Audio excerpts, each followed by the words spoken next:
बिस्मिल्लाहिर्रहमानिर्रहीम, अस्सलाम वालेकुम। खेलों की खबरों पर तबसरों और तस्दीयों सजे स्कोर के एक और प्रोग्राम के साथ सैयद याया हुसैनी आपकी खिदमत में हाजिर है।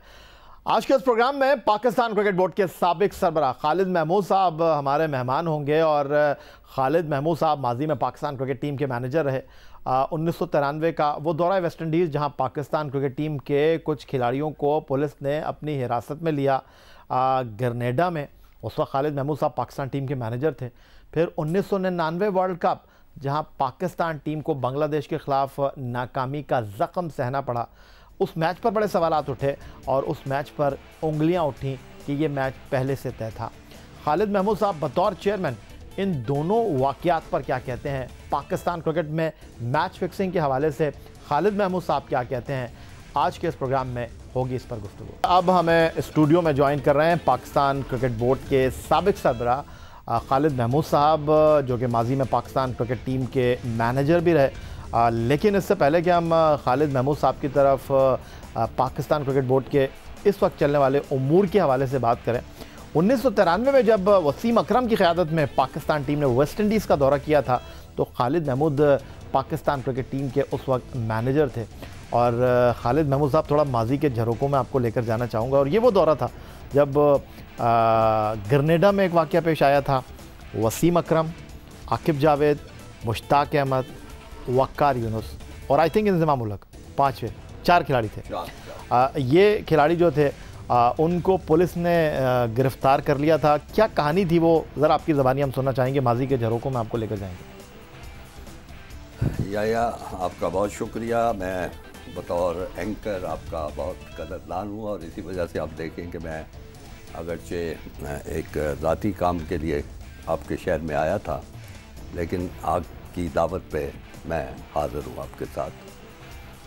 माजी के झरोकों में झांकना कोई आसान काम नहीं होता, बहुत उसमें तलखियाँ भी होती हैं और फिर उसमें पर्दा नशीनों के पर्दे भी चाक करने पड़ते हैं। 25 साल पुरानी बात है, ज़्यादा पुरानी नहीं है। नहीं, मैं बिल्कुल आपको हर चीज़ ठीक बताऊंगा, क्योंकि या तो मैं बताऊं ना, और अगर बताऊंगा तो ठीक बताऊंगा। बात यह है कि वो ठीक है, वो उन पे ये इल्ज़ाम लगा था। आपको कब पता चला? फौरी तौर पे। क्या मतलब यानी मैं मैनेजर था टीम का भाई। साहिल पे तो नहीं थे लेकिन आप? नहीं, मैं साहिल पे नहीं था। मुझे कोई ऐसी मेरी कोई ज़रूरियात या हाजात नहीं थी, मैं तो अपने कमरे में था। तो फिर फ़ोन आया मुझे किसी के। 25 साल पहले भी आपको साहिल पे जाने का कोई शौक़ नहीं था? नहीं, 25 साल पहले भी जाने का शौक़ नहीं था। तो टेलीफोन आया कि जी ये वाक़या पेश आया है, आपके खिलाड़ी जो हैं वो जो मारिजुआना, पता नहीं वो उसका उर्दू तर्जुमा क्या होगा, तो वो जो है उसके इल्ज़ाम में पुलिस में स्टेशन में ले जाए गए हैं। और बहरहाल मुझे टेलीफोन आया था, जो ग्रेनेडा क्रिकेट एसोसिएशन का प्रेसिडेंट था, उसकी तरफ से फ़ोन आया था। मैं फटाफट पहुंच गया, पुलिस स्टेशन करीब ही था सारा कुछ। तो वो कहाँ थे क्रिकेटर आपके, और कौन कौन? ये चारों जो नाम आपने लिए हैं, चारों वहाँ मौजूद थे। तो मैं गया, मुझे बताया गया कि जी उन्होंने जो चार्ज लगाया था, इनकी खुशकिस्मती है कि वो चार्ज बहुत ही फजूल चार्ज था मेरे ख्याल में। वो था कि they were found in possession of a illegal substance, constructive possession. ये उनके जो उनके जराइम की फहरिस्त है उसमें था, they were found in constructive possession का। इस पर मैं ज़ोर ले रहा हूँ, फिर इसकी मैं वजाहत करूँगा। Constructive possession of an illegal substance. Marwan वह ये था कि जब वहाँ पे ये लोग बैठे थे, ये थे कोई एक मकामी बाशिंदा था, 2 गालबन ऑस्ट्रेलियन टूरिस्ट भी थी, वो भी बैठी थी। तो वहाँ पे मारिजुआना स्मोकिंग की ज़ाहिर स्मेल आई है। तो मकामी पुलिस जो कि इस ताक में रहती थी, वो आए, उन्होंने पकड़ लिया था। तो जो लोकल ग्रेनेडियन था, जिसने वो सिगरेट मुहैया किए हुए थे, उन जो लड़कियाँ थी ऑस्ट्रेलियन टूरिस्ट, उसने वो फ़ौरन वो डिब्बिया जो थी वो फेंक दी बीच पे। पुलिस ने आए, उठाई और वो जो सिगरेट की पैकेट था वो इन चारों खिलाड़ियों पे डाल दिया। ना उन ऑस्ट्रेलियन लड़कियों को इन्वॉल्व किया, ना उस मुकामी बंदे को पकड़ा, इन चारों पे डाल दिया। ये सूरत हाल जो थी वो मेरे लिए बहुत ही नाकाबिले यकीन भी थी। ये तो मैं यकीन कर सकता था कि ये खिलाड़ी चूँकि इस किस्म की कोई चीज़ों के शौकीन होते हैं, कोई सिगरेट पी लिया या कुछ और कर लिया, अगर वो कहते हैं कि ये पी रहे थे तो फिर तो बड़ा सीधा सा मामला होता कि इनको ले जाया जाता किसी लैब में और टेस्ट करके अगर इनके खून में पाई जाती तो वो बात सीधी सी हो जाती। जब उन्होंने ये कहा कि ये कंस्ट्रक्टिव पोजेशन में थे इनके, मैंने पूछा कंस्ट्रक्टिव पोजेशन क्या होता है। उन्होंने कहा जी कोई ऐसी इलीगल सब्सटेंस किसी के ऐसी उसकी रेंज में करीब पकड़ा जाए और कोई और उसका वाली वारस ना नज़र आए तो जिनके करीब से वो पकड़ा गया है वही उसके ज़िम्मेदार हो। तो वो मुझे, चूँकि आप जानते हैं मेरी थोड़ी बहुत कानूनी बैकग्राउंड है, मैंने पाकिस्तान से भी लॉ पढ़ा है, हार्वर्ड लॉ स्कूल से भी लॉ पढ़ा है, तो मैंने उस सारे पॉइंट को नोट कर लिया। वो तो बहरहाल पुलिस स्टेशन में थे, फटाफट वहीं पे शायद मैजिस्ट्रेट आ गए और जमान वगैरह हो के मैं इनको वापस होटल में ले आया। और फिर 2 दिन हम 3 दिन मुख्तलिफ़ लोगों से मिलते रहे। पुलिस कमिश्नर से मुलाकात हुई, लोकल पुलिस जिसने ये मुकदमा बनाया था उनसे भी मुलाकात हुई। सबसे मेरा एक ही बात कहनी थी कि भाई ये मेरे लिए नाकाबिले कबूल है, नाकाबिले फ़हम है कि इतने बड़े स्पोर्ट्समैन इंटरनेशनल किस्म के लेवल के, तो वो जेबों में ये सिगरेट के पैकेट लिए फिरते होंगे और वो ये आपने पकड़ के पिला, ये मैं नहीं मानने को तैयार। वो कहे कि नहीं जी और कोई था ही नहीं। मैंने कहा आपका मुकामी एक बाशिंदा था, वो उसके हो सकते हैं, वो जो टूरिस्ट 2 लड़कियां थी उनके हो सकते हैं, तो आपने मेरे इन खिलाड़ियों पे आपके पास क्या एविडेंस, वो नहीं कर सकते। फाइनली या हमारी जान छूटी है जो ग्रेनेडा के वज़ीर आज़म थे उनसे मुलाकात हुई। मैं था, ग्रेनेडा क्रिकेट एसोसिएशन का सदर था, बड़ा अच्छा आदमी था, और उनका अटॉर्नी जनरल था। हम 4 लोग थे, शायद मुदस्सर नज़र भी साथ हो, मुझे याद नहीं है।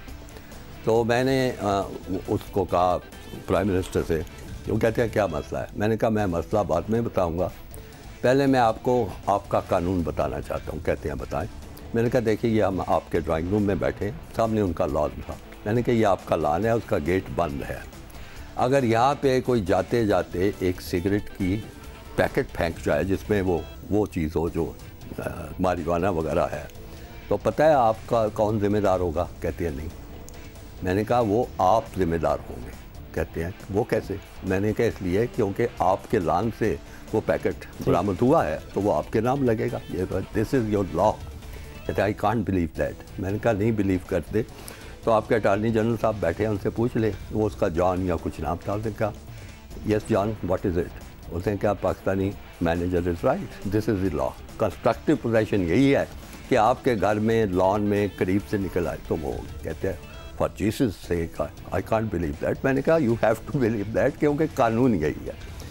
फिर मैंने उनको बताया कि आपके लॉन में से कोई चीज़ बरामद हो तो आप उस पर परेशान हो रहे हैं। तो मेरे खिलाड़ियों के ना कमरों से बरामद हुई है, ना उनकी जेबों से कोई चीज़ निकली है। वो तो एक बीच पे पब्लिक प्लेस है, वहाँ बैठे थे जहाँ पे कोई आता जाता भी पैकेट फेंक सकता है किसी और दूसरे का। यानी आप ये कह रहे हैं कि केस को आपने बहुत अच्छे तरीके से हैंडल किया। मैं ये कह रहा हूँ कि केस उन्होंने इतना कमज़ोर बनाया कि उसको हैंडल करना मेरे लिए कोई दुश्वार। लेकिन इस केस की दूसरी कहानी ये है, तस्वीर का दूसरा रुख ये है, कहा यह जाता है कि पोर्ट ऑफ स्पेन से एक कानूनी मुशीर को बुलाया गया जो जावेद मियांदाद के बहुत बड़े मद्दा थे और उन्होंने आकर इस तमाम सूरत हाल को हैंडल किया। जावेद मियांदाद की मोहब्बत में वो आए थे, इन खिलाड़ियों का केस उन्होंने लड़ा और जब ये खिलाड़ी बरी हो गए बाइज़्ज़त तौर पर, तो उन्होंने ये इल्ज़ाम जावेद मियांदाद पर उल्टा लगा दिया कि उन्होंने हमें फंसाया। क्या इस बात में हकीकत है? जावेद मियांदाद का कोई कसूर नहीं था, कोई उसके फंसाने वाली बात दुरुस्त नहीं थी। लेकिन आपको पता है कि जावेद मियांदाद इससे पहले कप्तान थे और उनके दरमियान एक सख्त जंग सी चलती जा रही थी। क्रिकेट बोर्ड को चाहिए था या तो फिर इसको कोई ठीक मामला करता या फिर जावेद को एक तरफ कर देता अगर उनको कप्तानी से हटाया जा रहा है। यानी 93 के दौरे में एक सीनियर खिलाड़ी और जावेद मियांदाद में रिफ्ट थी। जी बिल्कुल आपस में। लेकिन ना उसको यकीनी तौर पे जावेद इस बात पे परेशान थे कि वो 92 का टूर करके आए हैं और बड़ा अच्छा करके आए हैं और जीत के भी आए हैं, तो फिर उनको क्यों हटाया गया है। तो इसलिए उसका जवाब मैं तो नहीं दे सकता था, वो तो क्रिकेट बोर्ड के लिए, तो ये उनके ज़हन में थी। तो उस जावेद की कोई जिम्मेदारी नहीं थी, वो हो सकता है उन्होंने किसी ने कहा, वो मेरे इल्म में नहीं है। लेकिन पोर्ट ऑफ स्पेन से जो कानूनी मुशीर आए थे वो जावेद मियादाद के तवस्सुत से। देखिए यह बात यह है कि इतना बड़ा एक ये मामला था, अगरचे मुझे उसमें कोई अपने तौर पे डील करने में कोई मुश्किल पेश नहीं आ रही थी, लेकिन मेरा फ़र्ज़ ये बनता था कि जो भी खैर ख़्वाह हैं पाकिस्तान क्रिकेट के उनको बताया जाए। पहले पाकिस्तान क्रिकेट बोर्ड को बताया, उन्होंने अपने तौर पे अरेंज किया कि लंदन से वो जो हमारे थे मुझे उनका नाम भूल रहा है, जो पाकिस्तान जो इस सिलसिले में पाकिस्तान क्रिकेट बोर्ड के मुख्तलिफ मुकदमात भी लड़ रहे थे इंग्लिश प्रेस के ख़िलाफ़, और ये ऐश करीम साहब थे, उन्होंने उनको भिजवाया। फिर वज़ीर आज़म के दफ्तर से रब्ता मेरा हुआ, वज़ीर आज़म ने कन्वे किया कि आप जैसी कानूनी मदद चाहते हैं वो हम देते हैं, और हम जो वाशिंगटन में जो सफारत खाना है उसके अहम ओहदेदार जो एक पुलिस अफसर थे उस वक्त, हावर जमान साहब, उनको भिजवा रहे हैं। जावेद मियादाद का भी मुझे याद है, उन्होंने भी कहा कि मेरा फ़लाँ एक बड़ा है, बहरहाल उसका नाम था रमेश लॉरेंस महाराज, वो अच्छे यानी उनकी कानूनी एक शोहरत थी कि अगर ये अदालत में केस जाता है तो उसकी ज़रूरत हमें पेश आएगी। तो मैंने उनकी भी जिसने में जो भी मदद की पेशकश की वो मैंने कबूल कर ली। हुकूमत पाकिस्तान की मदद की पेशकश कबूल की, हावर जमान साहब तशरीफ़ लाए, वहाँ से वो ऐश करीम साहब आए, क्रिकेट बोर्ड में भिजवाए, जावेद ने एक वकील मशहूर का पता बताया, उसको मैं कर दिया। लेकिन ये कहना दुरुस्त नहीं है कि इन लोगों ने आके उस केस को ख़त्म करने में कुछ मदद की। ये तो तमाम वो लोग थे कि अदालत में केस जाता फिर इनकी मुझे ज़रूरत पड़ सकती थी, लेकिन मैंने बताया चूँकि एग्जेक्टिव लेवल पे ये मामला हो रहे थे, पुलिस कमिश्नर को भी हमने दलाइल दिया, उसने नहीं माना। फिर वज़ीर आज़म के पास गए, उनको दलाइल दिया और उन्होंने उनको तस्लीम किया। उन्होंने कहा नहीं, ये बात हो नहीं सकती, ये कानून जो है वो बड़ा सख्त है और मैं नहीं तस्लीम करता कि पाकिस्तानी खिलाड़ी जो है, तो वहाँ ख़त्म हो गया। चूँकि वहाँ ख़त्म हो गया तो इसलिए मैं ये तो ज़रूर शुक्रिया अदा करता हूँ कि सब लोगों ने इसमें तावन किया। सफारत खाने के अफसर भी आए, लंदन से भी आए, जावेद के जो तलक वाले साहब थे वो भी आए, और बड़े अच्छे वकील थे, रमेश लाल महाराज, मेरी उनसे कुछ बाद में ख़त किताबत भी रही। तो लेकिन ये मामला वज़ीर आज़म की मुदाखलत से ख़त्म हो गया। पाकिस्तान क्रिकेट बोर्ड के साबिक सरबराह खालिद महमूद साहब हमारे साथ स्टूडियो में मौजूद हैं। वक्त हुआ एक ब्रेक का, ब्रेक के बाद प्रोग्राम को मज़ीद आगे बढ़ाएंगे।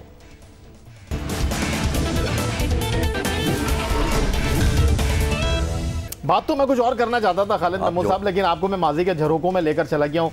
कई बार आपके साथ गुफ्तगू हुई, लेकिन आज मैं चाहता हूँ कि टीवी के कैमरे के तवस्सुत से कुछ माजी की याददाश्तों को आप दोहराएं, और जो सुनने वाले हैं उनके लिए ये इंतहाई अहम बातें हैं।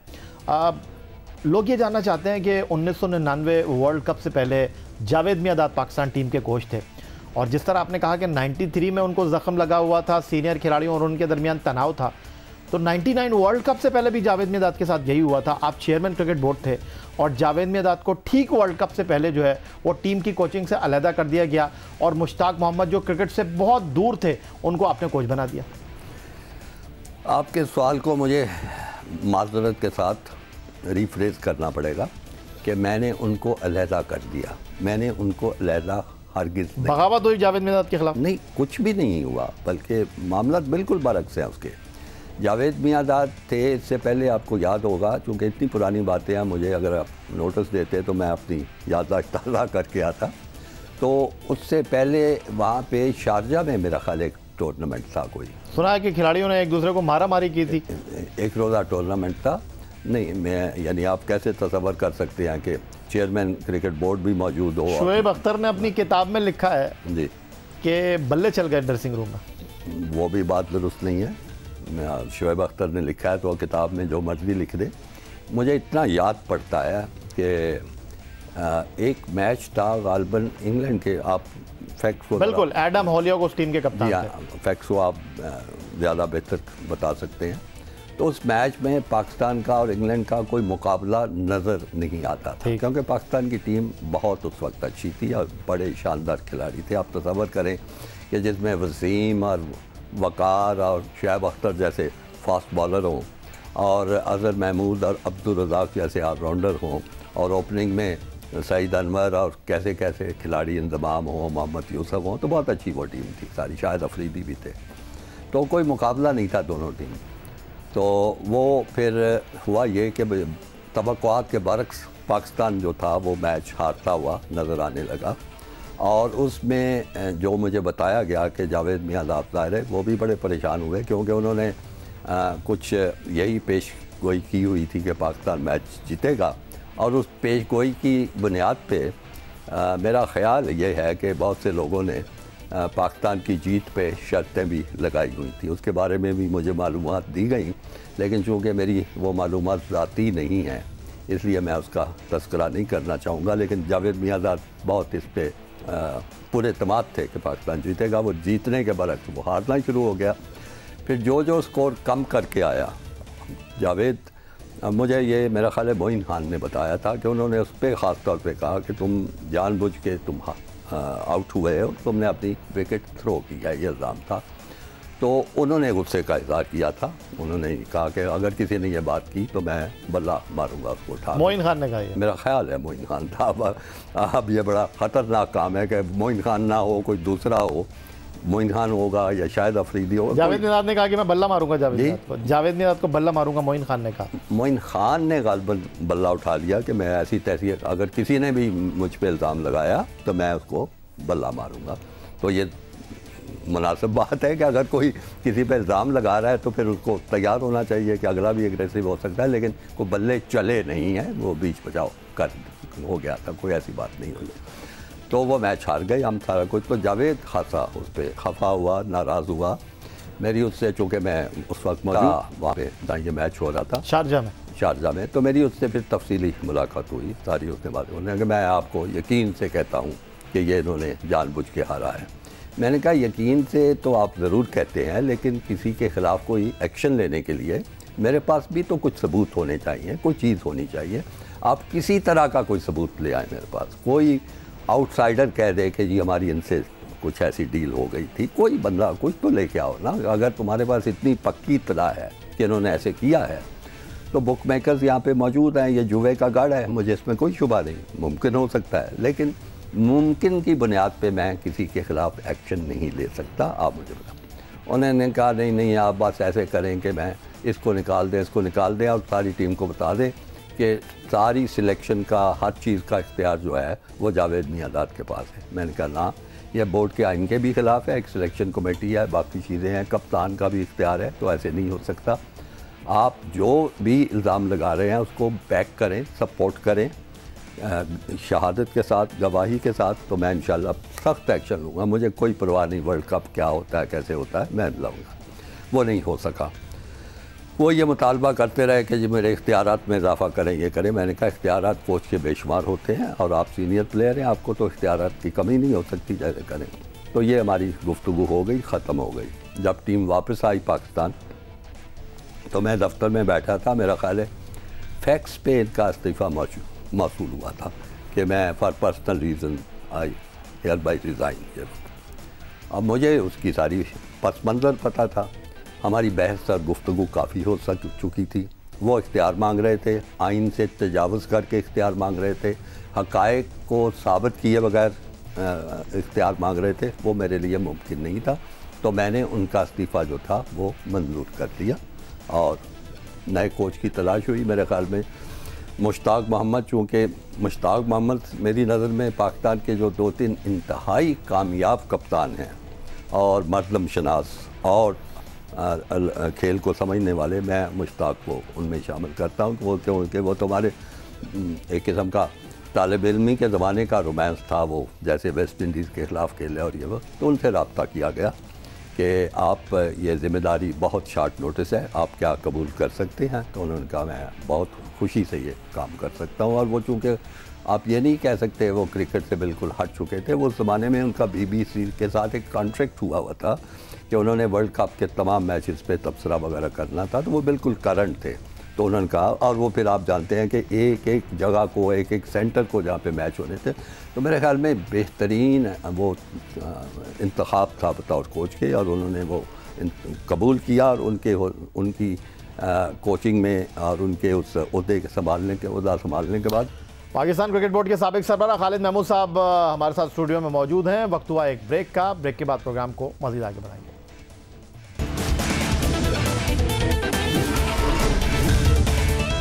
जब आप पाकिस्तान क्रिकेट बोर्ड के सरबराह बने तो तनाज़ात जो है वो पाकिस्तान क्रिकेट बोर्ड के माथे पर नज़र आए, शायद सुर्खियों में ख़बरें चली।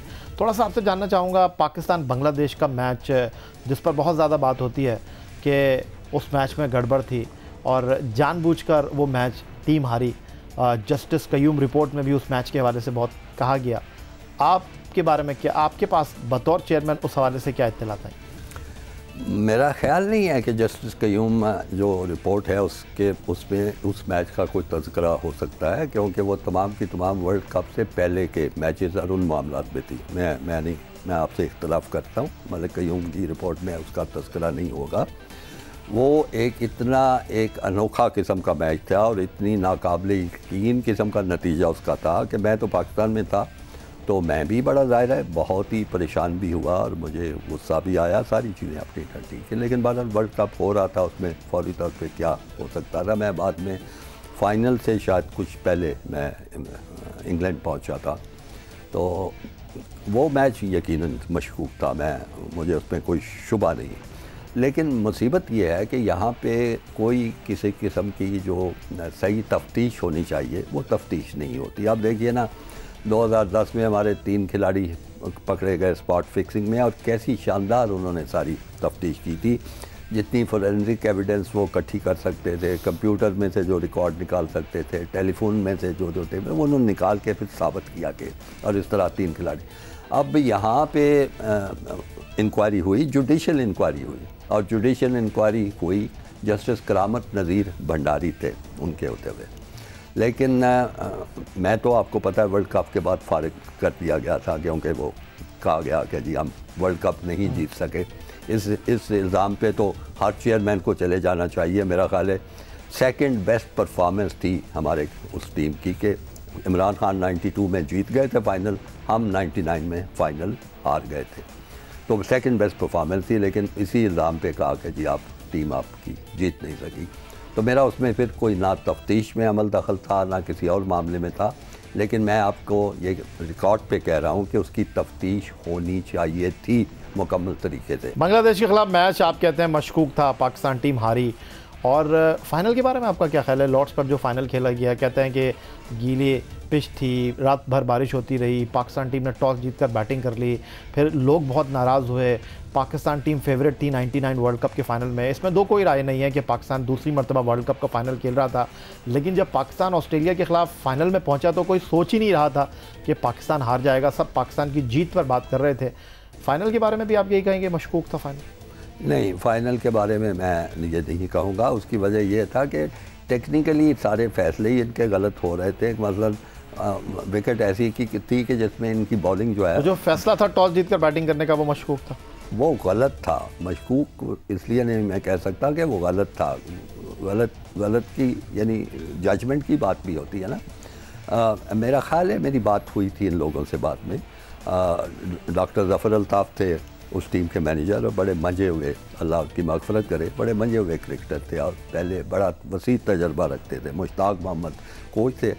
तो इन लोगों का ख्याल ये था कि कप्तान जो था वो इस बात से परेशान था कि पाकिस्तान जो है पहले जब करता है बैटिंग, तो पहले जो बॉलिंग करता है तो वो अपने ओवर पूरे नहीं कर सकते और उसकी पेनल्टी वगैरह हो जाती है, तो लिहाजा पहले बैटिंग करनी चाहिए। मेरे ख्याल में वो फ़ैसला गलत था, मैं उसको मशकूक। और आपका फ़ैसला भी खालिद महमूद साहब गलत था। इस तनाजुर में आप ख़ुद ये बात एडमिट कर रहे हैं कि जो बांग्लादेश के साथ 99 वर्ल्ड कप का मैच था वो मशकूक था, और इसकी पहले से जावेद मियांदाद आपको इंडिकेशन दे चुके थे शारजा में कि मैच गड़बड़ है, और आपको वो एविडेंस प्रोवाइड नहीं कर सके। आपने उनसे कहा कि जावेद तुम साबित नहीं कर सकते, उन्होंने मुस्ताफ़ी होने का ऐलान कर दिया। इसका मतलब ये है कि जावेद मियांदाद पहले से ही इस बात की निशानदेही कर रहे थे जिस पर आप कह रहे हैं कि वर्ल्ड कप का मैच मशकूक था। नहीं, आप अगर ये कहना चाह रहे हैं कि जावेद मियांदाद मुझे बता रहे थे कि वर्ल्ड कप में टीम जाएगी और उसमें बांग्लादेश के खिलाफ खेलेगी और वहाँ पे मैच फिक्स करके खेलेगी, तो वो बात आपकी दुरुस्त नहीं है। ये मैं नहीं कह रहा, मैंने कहा कि उन्होंने शारजा में इंडिकेशन दिया कि लड़के गड़बड़ कर रहे हैं। क्या लड़के गड़बड़ कर रहे हैं? वो बिल्कुल उन्होंने इंडिकेशन दिया था। मुझे बताइए कि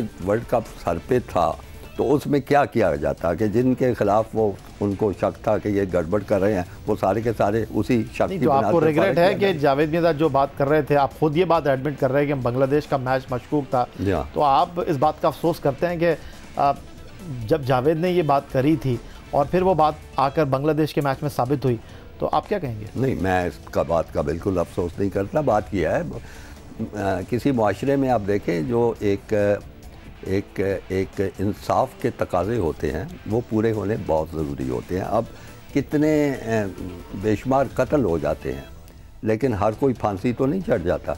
अदालत में मामला जाता है, पूरी छानबीन मामले की होती है, और जिसके बारे में साबित हो जाए कि हाँ यही वाकई मुजरिम है, उसको सज़ा मिल जाती है। तो ये तो एक दुनिया का भी कायदा है, एक इंसाफ का भी तकाजा है, पूरी चीज़ है। मुझे इसमें कोई, लेकिन खालिद महमूद साहब जो जावेद निशान कर रहे थे, मेरा जवाब तो पूरा सुन ले। मुझे जिस चीज़ की जावेद निशान निशानदेही कर रहे थे, आपको कोई पछतावा नहीं है, लेकिन आप ये समझते हैं कि अगर आप पहले से फैसला कर लेते, वर्ल्ड कप से पहले कुछ जावेद निशान रहते या नहीं रहते, जिस चीज़ की वो निशानदेही कर रहे थे उस चीज़ की तहकीकात कर लेते, क्योंकि शिकस्त का तौक तो आपके गले में डाल दिया गया, बतौर चेयरमैन आपकी टीम जो है वो वर्ल्ड कप नहीं जीत सकी, टीम पर इल्ज़ामात लग गए। आप इस बात को तो एडमिट करेंगे? नहीं, मैं किसी बात को एडमिट नहीं करूँगा।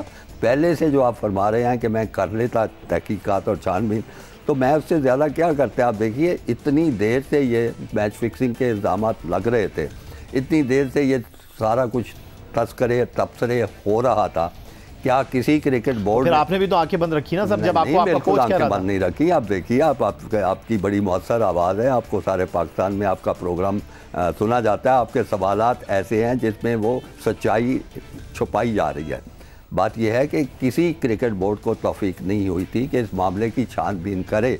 मैंने 1998 में चार्ज दिया है, तो आते ही पहला काम क्या मैंने किया, मैंने उसकी जुडिशल इंक्वायरी करा दी। यानी जो चीज़ होनी थी, पहले वक्त से पहले जो कुछ कोशिश हो सकती थी, कुछ पता किया जा सकता है, वो मैंने काम शुरू करा दिया। अब उस इंक्वायरी के नतीजे में किसी पे कोई सबूत ना आया, किसी के बारे में कोई गवाही नहीं आई। 2-4 लोगों के बारे में आई, गालिबन अताउर रहमान थे वो बैन हो गए, सलीम मलिक थे वो बैन हो गए। अब इंक्वायरी करने के लिए या उस जुडिशल जो भी प्रोसीडिंग्स हो रही थी, मैं तो उसका सरबराह नहीं, मैं पहले आप अपने सवाल की वो वजाहत कर लें कि मैंने पूरा उसका नोटिस दिया, और मैं वाहिद चेयरमैन हूँ पाकिस्तान क्रिकेट बोर्ड का जिसने इस मैच फिक्सिंग के इशू को फ्रंटली हैंडल किया और उसकी इंक्वायरी कराई। अब उस इंक्वायरी के नतीजे में अगर कुछ नहीं निकलता, तो आपका ख्याल है मैं उसके बावजूद कहूँ कि ये 10 खिलाड़ी मैं फारग कर रहा हूँ? नहीं, मैं नहीं। चलें, आप कह रहे हैं खोदा पहाड़ चूहा निकला, लेकिन जो सबसे इंपॉर्टेंट बात है, आप पाकिस्तान क्रिकेट बोर्ड के माजी में चेयरमैन रहे और आप खुद इस बात को एडमिट कर रहे हैं कि मैच फिक्सिंग होती थी, और दूसरी तरफ आप ये भी मान रहे हैं कि आपके दौर में शारजा में जो इंग्लैंड के साथ मैच हुआ वो मशकूक था, ड्रामाई अंदाज में आपकी टीम हारी। जीता हुआ उसके बारे में मैंने ऐसी कोई बात नहीं। जावेद मिजाज ने तो कहा आपसे, मैंने सिर्फ ये कहा है कि जीतना चाहिए था टीम को। जावेद की ये राय थी, हमारी टीम बहुत मजबूत थी, इंग्लैंड की टीम हमसे हारनी चाहिए थी, वो नहीं हारी, तो उस पर सवालिया निशान आए। लेकिन जावेद हो या कोई दूसरा हो, उसने किसी किस्म की भी कोई एविडेंस नहीं मेरे सामने वो लाए जिसकी बुनियाद पे मैं कोई कार्रवाई कर सकूं। पाकिस्तान क्रिकेट बोर्ड के साबिक सरबराह खालिद महमूद साहब हमारे साथ स्टूडियो में मौजूद हैं। वक्त हुआ एक ब्रेक का, ब्रेक के बाद प्रोग्राम को मज़ीद आगे बढ़ाएंगे।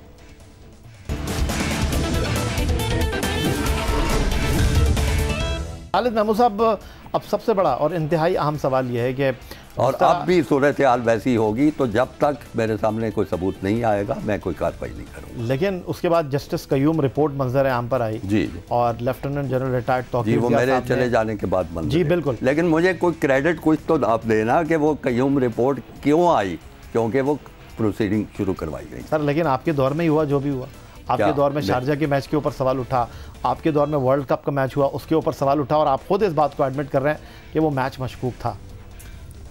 मैंने बांग्लादेश के मैच के बारे में ये बात की है, मैंने शारजा के मैच के बारे में बात नहीं की। मैंने उसका सिर्फ ये कहा है कि वो गैर मुतवक्को नतीजा था और जिसके बारे में जावेद मियांदाद को शक था। मेरे पास कोई उसकी एविडेंस नहीं आई, मैंने एक्शन नहीं लिया। बांग्लादेश जो था वो वाज़े तौर पे नज़र आ रहा था कि ये ऐसे हो नहीं सकता। उसकी इंक्वायरी हुकूमत पाकिस्तान ने करवाई, उसका जो नतीजा है आपके सामने आया। लेकिन बहरहाल उस मैच की जो छानबीन है उसकी ज़िम्मेदारी मेरे पे नहीं हो सकती थी। अगर मैं होता तो मैं उसकी और अंदाज से तफ्तीश करवाता। आपको तो मौका ही नहीं मिला ना? मौका ही नहीं मिला, तो इसलिए मैं उसका क्या कह सकता हूँ। लेकिन उसके अलावा खालिद महमूद साहब, उसके बाद भी पाकिस्तान क्रिकेट पर बड़े दाग लगते रहे और जिस तरह आपने अपने आप को ये कहकर बचा लिया कि मैंने इंक्वायरी कराई, लेकिन जब मेरे पास कोई सबूत ही नहीं था तो मैं किस बुनियाद पर किसी को पाबंदी का जो है शिकार करता, पाबंदी उसके ऊपर आयद करता। तो मौजूदा क्रिकेट बोर्ड भी यही कहता है कि जी जस्टिस कयूम रिपोर्ट में जिन लोगों के नाम हैं जो इस वक्त पाकिस्तान क्रिकेट बोर्ड में मुख्तलिफ ओहदों पर मौजूद हैं, वो तो जस्टिस कयूम रिपोर्ट जो थी, जब पाकिस्तान क्रिकेट बोर्ड के सरबराह ने पहले बमांगे दल आकर कह दिया कि इसमें बड़े जो है ना लूप होल्स हैं, लेकिन जब बाद में मीडिया ने उन चीज़ों को हाईलाइट किया तो उन्होंने कहा नहीं, हमारा ये मकसद नहीं था कि हम इस रिपोर्ट को एडमिट नहीं करते। जब आप इस रिपोर्ट को डिनाई भी नहीं कर रहे तो आप अंडरस्टैंड करते हैं, आप इस बात को मानते हैं कि जिन लोगों पर इल्ज़ाम लगे और जिन लोगों ने जुर्माने अदा किए, जुर्माने अदा करने का मतलब ये है कि आप अपनी गलती को तस्लीम कर रहे हैं। उसके बाद आप समझते हैं कि उन लोगों को फिर पाकिस्तान क्रिकेट बोर्ड में ओहदे देकर फिर तो आप ये किताब बंदी नहीं कर सकते। देखिए, मेरे और उन लोगों में एक बहुत बड़ा फ़र्क है। मेरे बाद हर चेयरमैन जो है तकरीबन 3-4 साल की टर्म पूरी करके गया है। मैं वाहिद चेयरमैन था जो बावजूद इतनी मुश्किलात से टीम बना के आगे लेके आया था। मेरा कुल टेन्योर आपको शायद याद नहीं रहा, कुल टेन्योर कोई 1.25 साल था। अब उस 1.25 साल में उस इशू को भी कोर्ट में लेके जाना, उसकी इंक्वायरी भी करानी, फिर मैच टीम को बनाना और खिलाना भी। आपको याद है इंडिया के ख़िलाफ़ बहुत शानदार हमारी टीम कारकर्दगी करके आई थी। फिर वनडे क्रिकेट में बेशुमार टूर्नामेंट जीते थे, वर्ल्ड कप में बेशुमार अच्छी कार्रवाई उन्होंने अपनी कारकर्दगी दिखाई थी। तो ये सारी चीज़ें करना, मैच फिक्सिंग के इशू को संभालना और चीज़ें करना, तो मेरे और बाद के चेयरमैनों में फ़र्क ये है कि सबको 4-4 साल 3-3 साल का मौका मिला। किसी एक ने भी नहीं किया कि इस इतने बड़े अहम इशू पे कोई तवज्जो करते, कोई मेहनत करते, कोई तफ्तीश करवाते, कुछ करवाते। मेरा कहने से गुजारिश मतलब ये है कि जितना मेरे पास वक्त था और मौका था उसमें जितनी कोशिश हो सकती थी वो कोशिश मैंने की। अगर फ़र्ज़ कीजिए मैं वर्ल्ड कप के बाद फारिग ना होता तो फिर आप देखते कि मैं क्या करता और कैसे सारी चीज़ें निकालने की कोशिश। वो भी आपको मौका मिला नहीं, और अगर मौका मिल जाता, आप कहते सबूत नहीं आया तो मैं क्या कर सकता? मैं सबूत ना होता तो मैं यही कहता। अब देखिए ना कि एक ज़हनी एक जैसे होता है प्रोग्राम के तहत कि ये चीज़ ऐसे है, फिर तो तफ्तीश की ज़रूरत ही नहीं होनी चाहिए। अगर किसी को इतना गैब का इल्म है, गैब का इल्म मैं कह रहा हूँ, एक तो है ना कि कोई बुक मेकर हैं जिन्होंने आपको इतला दी हो और पता हो कि ये चीज़ हो रही है, अगर वो हो तो फिर आप उस लीड को फॉलो करते हैं और पकड़ने की कोशिश करते हैं लोगों को। अगर वो नहीं है फिर तो उसको मैं गैब का इल्मी कहूँगा। एक सर्कमस्टेंशियल एविडेंस आप कह सकते हैं कि हाँ ये मैच नहीं हारना चाहिए, हारे हैं, इसको देखा जाए। और देखने के बाद भी इस मुल्क में अगर कोई लोग सच नहीं बोलते और गलत बयानी करते, आप देखिए फ़र्क कितना है। ये आप लोग भूल जाते हैं ये सवालत करते हुए कि बाहर के मुल्कों में लोग पकड़े जाते हैं। हैंसी करोनिया की मिसाल है, शुरू में उसने कुछ नाना की लेकिन दूसरे तीसरे दिन उसका बयान आ गया कि हाँ जी मैंने ये हुआ। वहाँ गलती करते हैं और मान लेते हैं। ऑस्ट्रेलिया में भी कुछ हुआ मामला, उन्होंने भी ये कर दी सारी कुछ। ये तो कमाल है हमारे इस इलाके के लोगों का कि सब कुछ करके भी कोई तस्लीम नहीं करता, और वो भी जो लोग उसमें कुछ ना कुछ इल्म रखते हैं वो भी आके उसकी गवाही नहीं देते। जब ये सूरत हाल हो तो आप मसलन होते मेरी जगह पाकिस्तान क्रिकेट बोर्ड के चेयरमैन, तो आप क्या करते? फिर अपने एक ज़हन की बुनियाद पे लोगों को सज़ा दे देते। मैं तो नहीं कर सका ये। जाते जाते ये पूछूंगा खालिद महमूद साहब, आपने मेरे सवाल का जवाब मैंने आपके हर सवाल का जवाब दिया है, आपने मेरे एक सवाल का भी जवाब नहीं दिया। खालिद महमूद साहब, जावेद मियादाद ने जब आपको इंडिकेट कर दिया था और आपने कहा कि मैंने सबूत तलाश करने की कोशिश की, मुझे सबूत नहीं मिले, और उसके बाद बहुत से खिलाड़ियों ने उस मैच के हवाले से बहुत सारी बातें की, बहुत सारी चीज़ें आपने कहा कि सर्कमस्टांशियल एविडेंस जो थे वो बड़े डिफरेंट थे।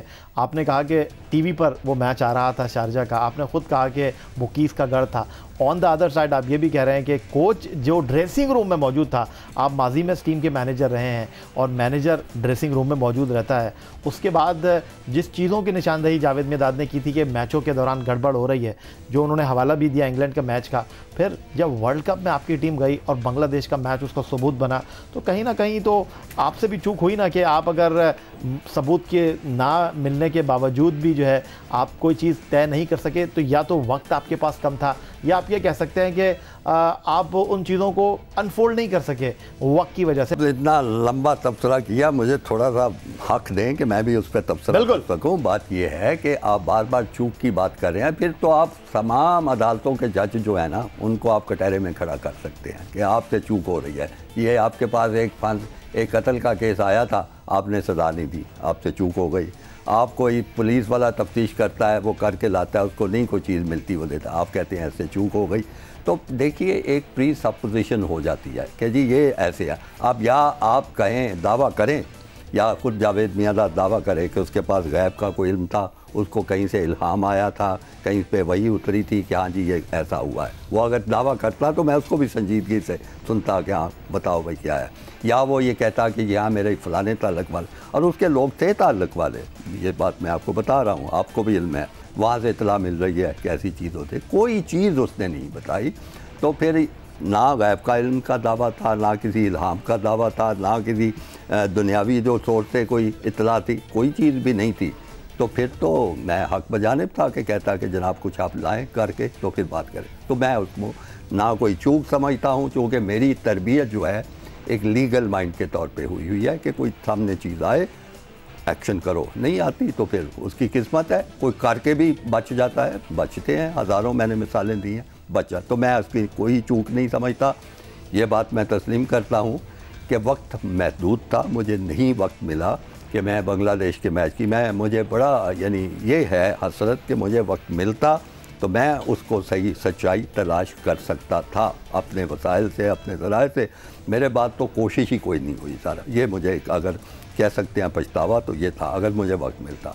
बहुत शुक्रिया आपका खालिद महमूद साहब, और पाकिस्तान क्रिकेट बोर्ड के साबिक सरबरा और इंतहाई मोहतरम शफीक खालिद महमूद साहब हमारी दावत पर स्टूडियो आए। कराची मुख्तसर दौरा था लेकिन आए हमारी दावत पर, आपका बहुत शुक्रिया। और मुख्तलिफ़ अंदाज में इनसे बात हुई, और शायद खालिद महमूद साहब जब हमारी दावत पर स्टूडियो आए थे तो मुझे भी नहीं पता था कि मैं इनसे क्या बात करूंगा। खालिद महमूद साहब भी शायद यही सोच रहे थे कि उनसे क्या बात होगी, लेकिन वक्त गुजरने का पता ही नहीं चला, सवाल से सवाल निकलता चला गया। और डेफिनेटली आपने इन बातों को ये नहीं कहूँगा कि एंजॉय किया होगा, लेकिन बहुत सारी ऐसी चीज़ें थी जिस पर बात होती रही है, और उस वक्त के क्रिकेट बोर्ड के सरबरा ने क्या कहा, क्या देखा, ये इंतहाई अहम बात है।